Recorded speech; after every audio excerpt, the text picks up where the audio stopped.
2 ಅರಸುಗಳು ಅಧ್ಯಾಯ 12.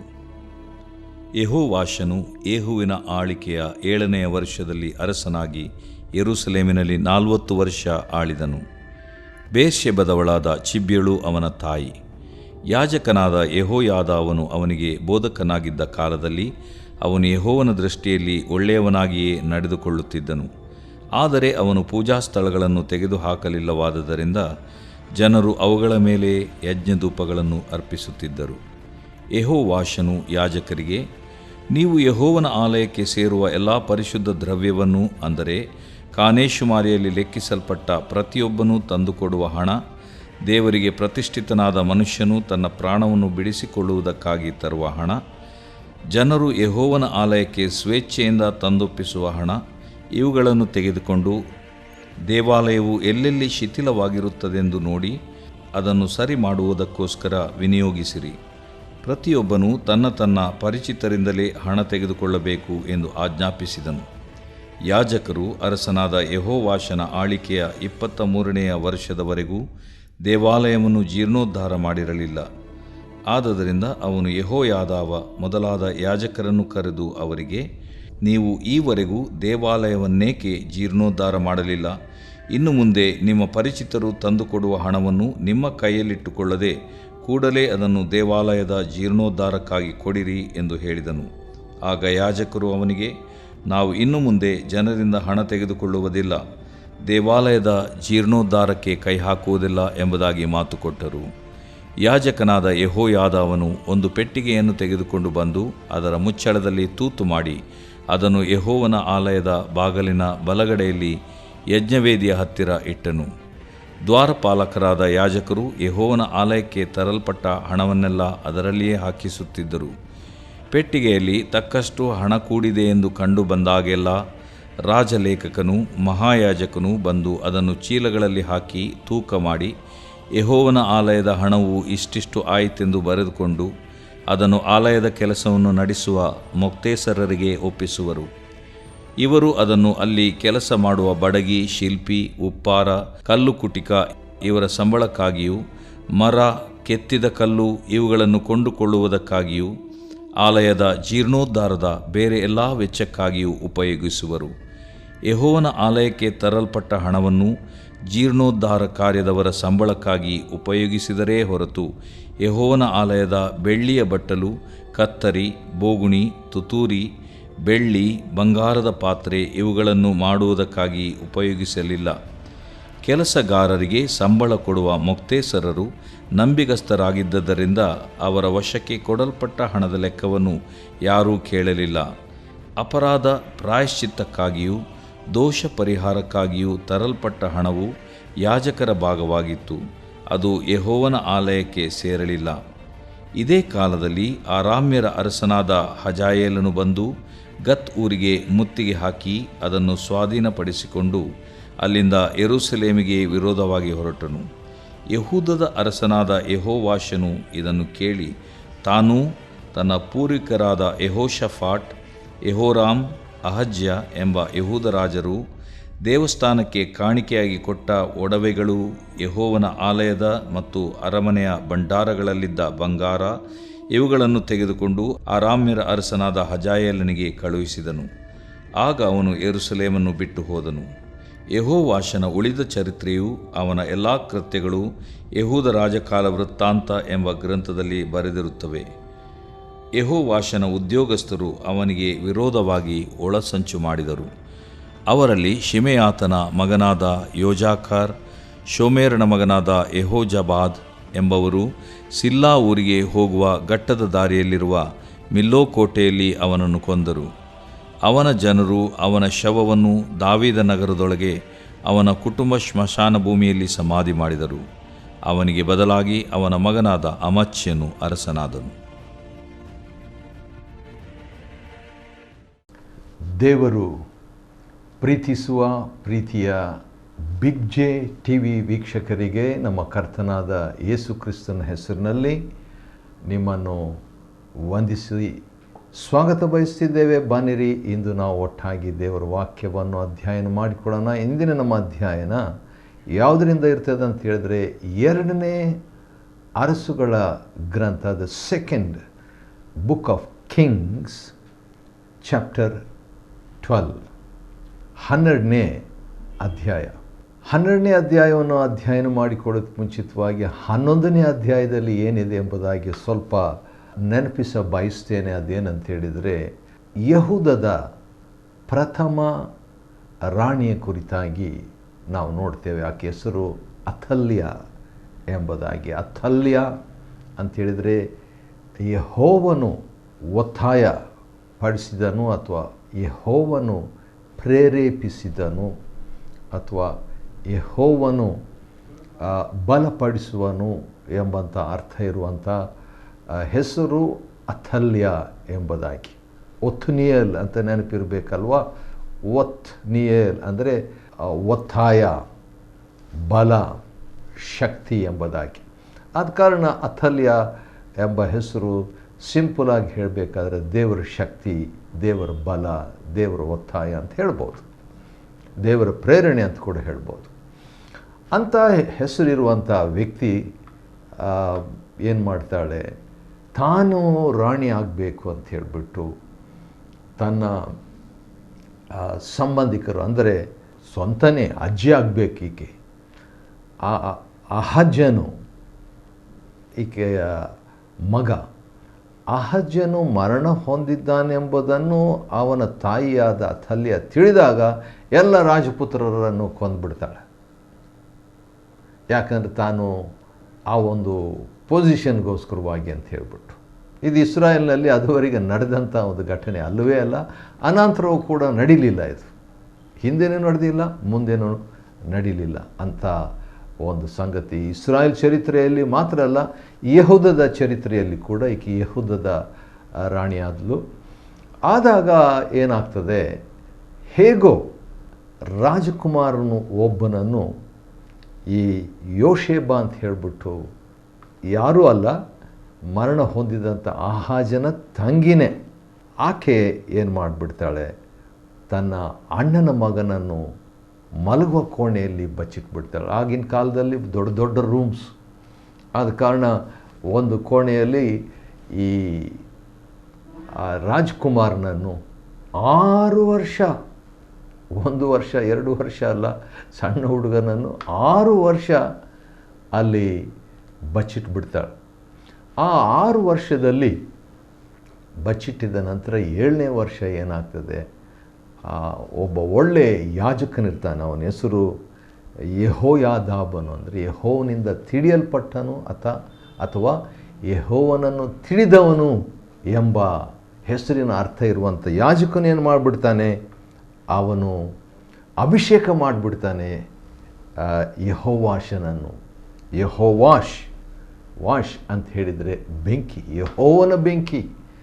ಕಡೆಗೆ ಈ ವಿಷಯ ರಾಣಿ ಗೊತ್ತಾಗ್ತದೆ. ಗೊತ್ತಾದ ಮೇಲೆ ಆಕೆ ಭಾಳ ಕೋಪ ಮಾಡ್ಕೊಂಡ್ಬಿಡ್ತಾಳೆ. ಆದರೆ ಏನು, ಈಗಾಗಲೇ ಅಭಿಷೇಕ ಆಗೋಯ್ತು ರಾಜನನ್ನು, ಇದು ದ್ರೋಹ ಅಂತ ಹೇಳೋಷ್ರೊಳಗೆ ಯಾಜಕನು ಆ ರೆಸ್ಪಾನ್ಸಿಬಿಲಿಟಿ ತಕ್ಕೊಂಡು ಈ ರಾಣಿಯನ್ನು, ಅಥಲ್ಯವನ್ನು ಮರಣದಂಡನೆ ವಿಧಿಸ್ತಾರೆ. ಪಟ್ಟಕ್ಕೆ ಅಂದರೆ ರಾಜ್ಯಾಭಿಷೇಕ ಹೊಂದಿದ ಯೋವಾಷನು, ದೇವರ ಬೆಂಕಿ ಎಂಬ ಹೆಸರಿನ ಅರ್ಥ ಇರುವಂಥವನು ಬಂದಾಗ ಅವನಿಗೆ 7 ವಯಸ್ಸು ಆಗಿರ್ತದೆ ರೀ, ಚಿಕ್ಕ ವಯಸ್ಸು. ಅದನ್ನು ನೋಡಿಬಿಟ್ಟು ಏನಾಗ್ತದೆ ಅಂತೇಳಿದರೆ, ದೇಶದವರೆಲ್ಲರೂ ಬಹಳವಾಗಿ ಸಂತೋಷಪಟ್ರಂತೆ. 11ನೇ ಅಧ್ಯಾಯ ಕೊನೆಯಲ್ಲಿದೆ. ಭಾಳ ಜನರಿಗೆ, ಯಾಕಂದರೆ ರಾಜನೇ ಇಲ್ಲ, ಇನ್ನು ಮುಂದೆ ರಾಜ್ಕುಮಾರನಿರೋದಿಲ್ಲ ಎಂಬಂಥ ಒಂದು ಪರಿಸ್ಥಿತಿ ಯಹೂದ್ಯರಿಗೆ ಬಂದಾಗ, ರಾಜನು ಇದ್ದಾನೆ, ರಾಜಪುತ್ರನಿದ್ದಾನೆ, ಕೊಲ್ಲಲ್ಪಡಲಿಲ್ಲ ಎಂಬ ವಿಷಯ ಅವ್ರಿಗೆ ಗೊತ್ತಾಗ್ಬಿಟ್ಟು ಭಾಳ ಖುಷಿಯಾಗ್ತಾರೆ, ಸಂತೋಷಪಟ್ಟರು. ಅಷ್ಟೇ ಅಲ್ಲ, ಪಟ್ಟಣದಲ್ಲಿ ಶಾಂತಿ ಇತ್ತು. ಭಾಳ ಪ್ರಾಮುಖ್ಯ ಅದು ಅಲ್ವಾ?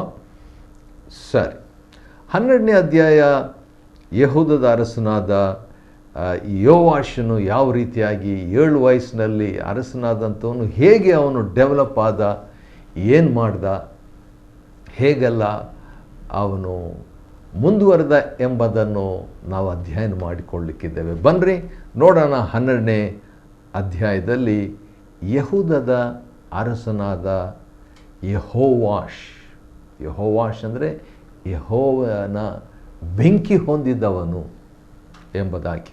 ಹೌದು, ಯೆಹೋವನ ಬೆಂಕಿ ಅವನಿಗೆ ಹೇಗೆ ಸಿಕ್ತು ಎಂಬುದಾಗಿ ನೋಡುವಾಗ ಅದಕ್ಕೆ ಸೀಕ್ರೆಟ್ ಇದೆ.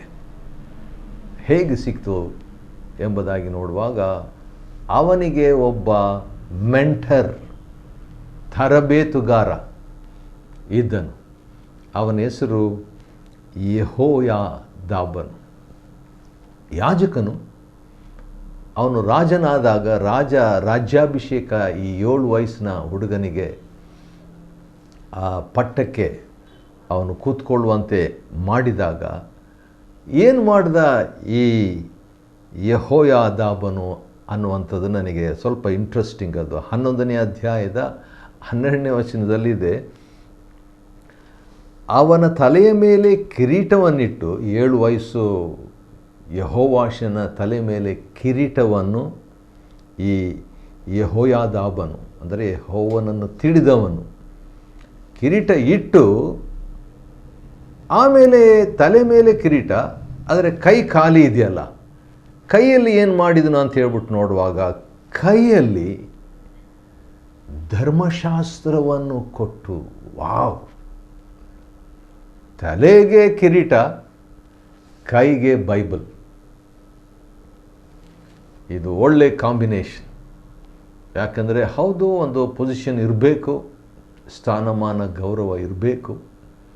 ಆದರೆ ಆ ಗೌರವದೊಂದಿಗೆ ನಿತ್ಯ ಗೌರವ ಅಂದರೆ ನಿತ್ಯವಾದ ದೇವರ ವಾಕ್ಯ ಕೈಯಲ್ಲಿ ಅವನಿಗೆ ಧರ್ಮಶಾಸ್ತ್ರವನ್ನು ಕೊಟ್ಟು ಅನಂತರ ಅವನಿಗೆ ರಾಜ್ಯಾಭಿಷೇಕ ಮಾಡಿದನು. ವಾವ್! ಭಾಳ ಖುಷಿಯಾಗ್ತದೆ ಇಂಥ ವಾಕ್ಯ ನೋಡುವಾಗ. ಆದ ಕಾರಣ ನಾವು ಇಂಥ ವಾಕ್ಯಗಳನ್ನು ದೇವರ ವಾಕ್ಯದಲ್ಲಿ ನಾವು ಪತ್ತೆ ಹಚ್ಚಬೇಕು, ಗುರುತಿಸಬೇಕು, ಸಾಧ್ಯವಾದರೆ ಅಂಡರ್ಲೈನ್ ಮಾಡ್ಕೋಬೇಕು, ಬರೆದಿಟ್ಕೋಬೇಕು, ಅದನ್ನು ಧ್ಯಾನಿಸಬೇಕು. ಯಾಕಂತೇಳಿದರೆ ಒಂದು ಅಧಿಕಾರ ಅದರೊಂದಿಗೆ ದೇವರ ವಾಕ್ಯ ಕೂಡ ಇದ್ದರೆ ಎಷ್ಟು ಒಳ್ಳೆಯದಾಗಿ ನಾಯಕತ್ವ ದೇವರ ವಾಕ್ಯದ ಬೆಳಕಿನಲ್ಲಿ ಜನರನ್ನು ನಡೆಸ್ಬೋದಲ್ಲವೇ? ನನಗದು ಬೇಕು, ನಮಗದು ಬೇಕು.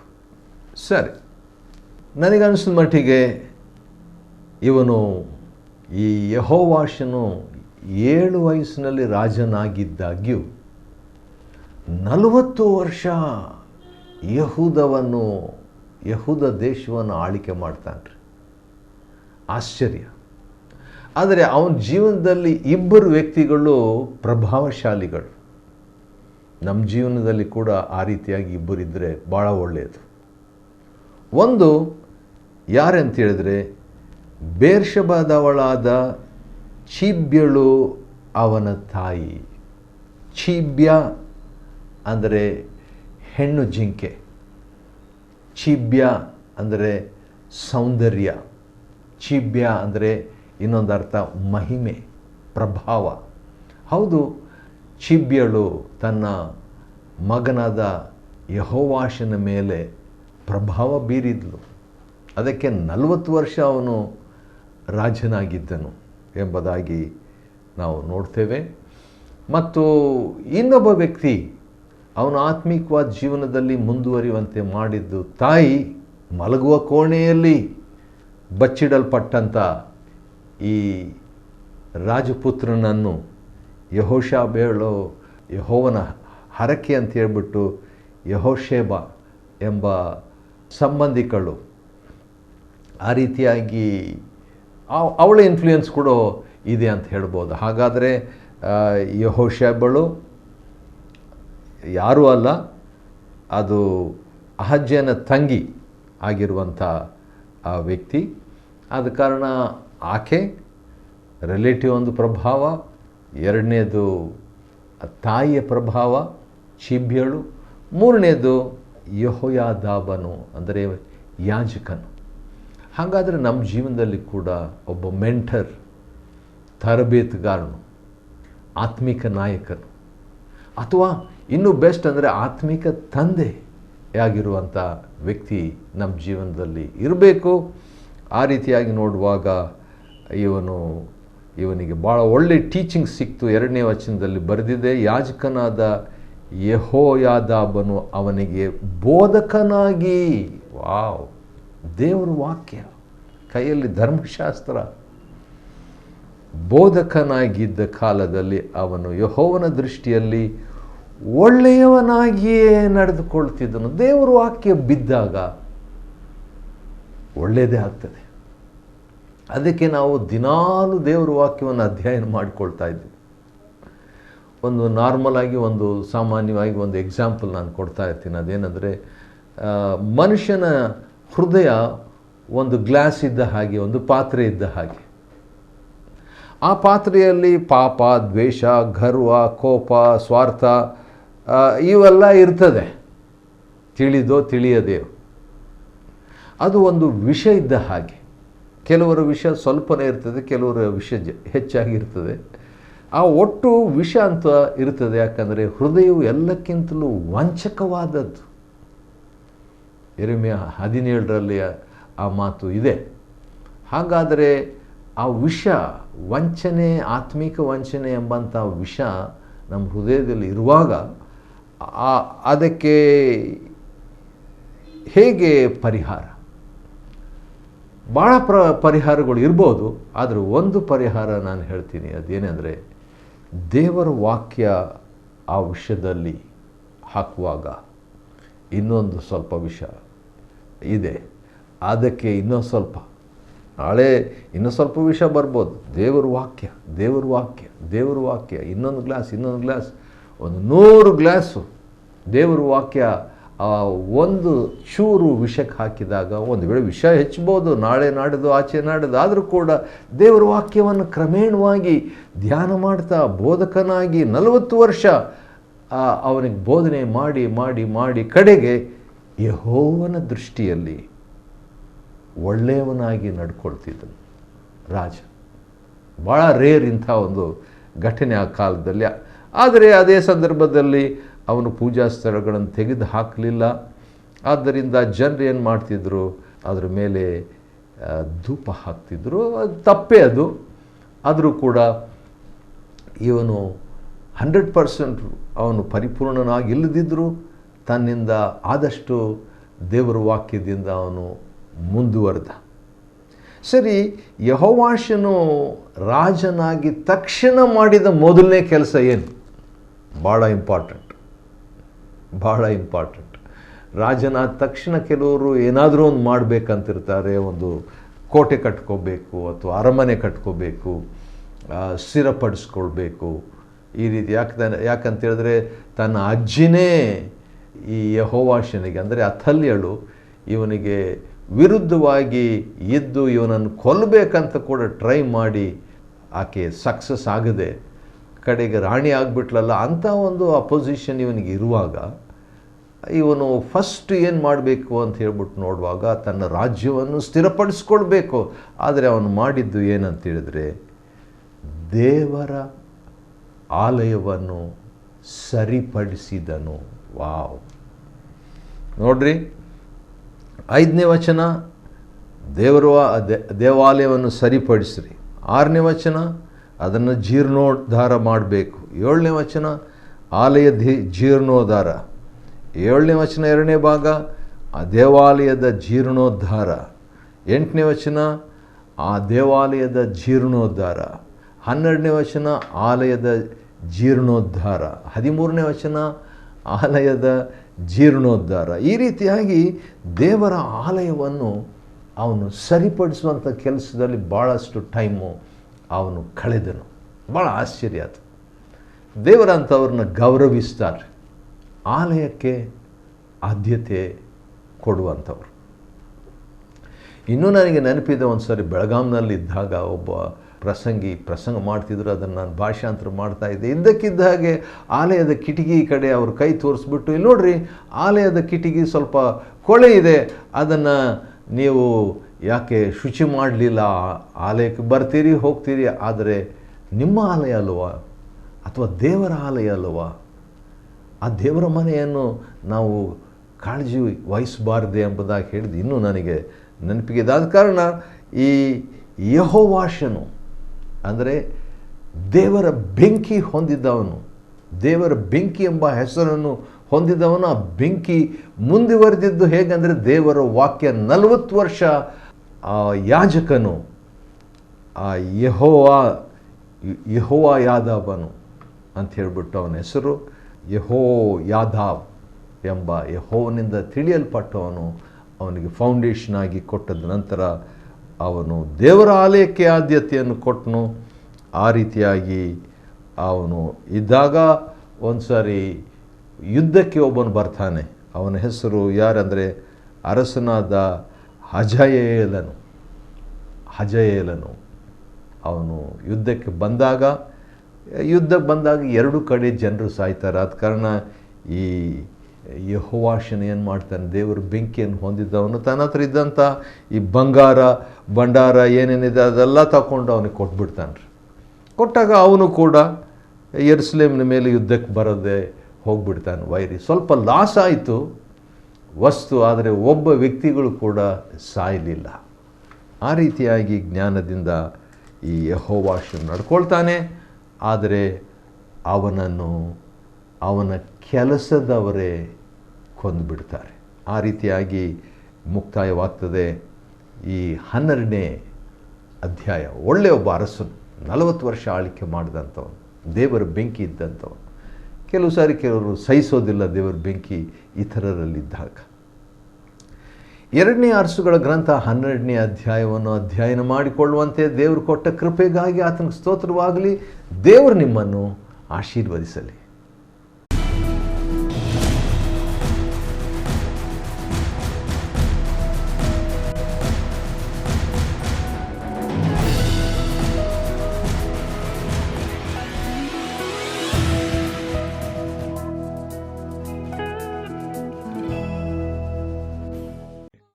Chapter 12.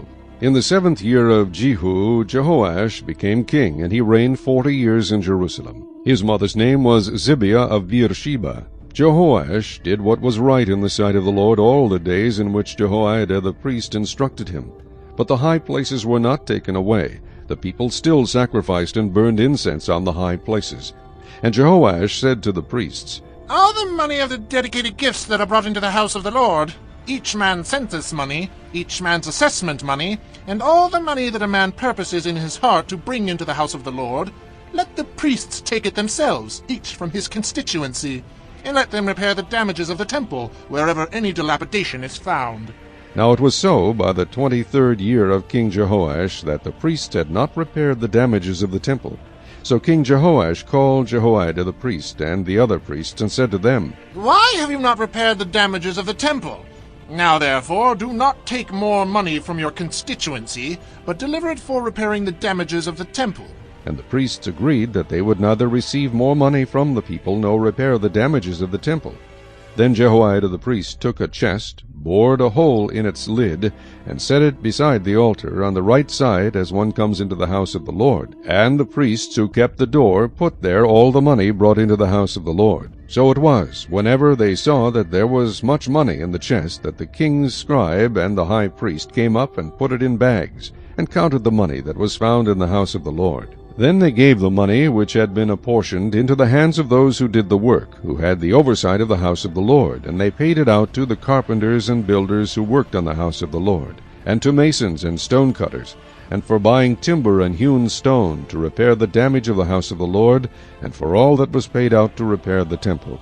However, there were not made for the house of the Lord basins of silver, trimmers, sprinkling bowls, trumpets, any articles of gold or articles of silver from the money brought into the house of the Lord. But they gave that to the workmen, and they repaired the house of the Lord with it. Moreover, they did not require an account from the men into whose hand they delivered the money to be paid to workmen, for they dealt faithfully. The money from the trespass offerings and the money from the sin offerings was not brought into the house of the Lord. It belonged to the priests. Hazael king of Syria went up and fought against Gath, and took it. Then Hazael set his face to go up to Jerusalem. And Jehoash king of Judah took all the sacred things that his fathers Jehoshaphat and Jehoram and Ahaziah kings of Judah had dedicated, and his own sacred things, and all the gold found in the treasuries of the house of the Lord and in the king's house, and sent them to Hazael king of Syria. Then he went away from Jerusalem. Now the rest of the acts of Joash, and all that he did, are they not written in the book of the Chronicles of the kings of Judah? And his servants arose and formed a conspiracy, and killed Joash in the house of the Millo, which goes down to Silla. For Jozachar the son of Shimeath, and Jehozabad the son of Shomer his servant, struck him. So he died, and they buried him with his fathers in the city of David. Then Amaziah his son reigned in his place.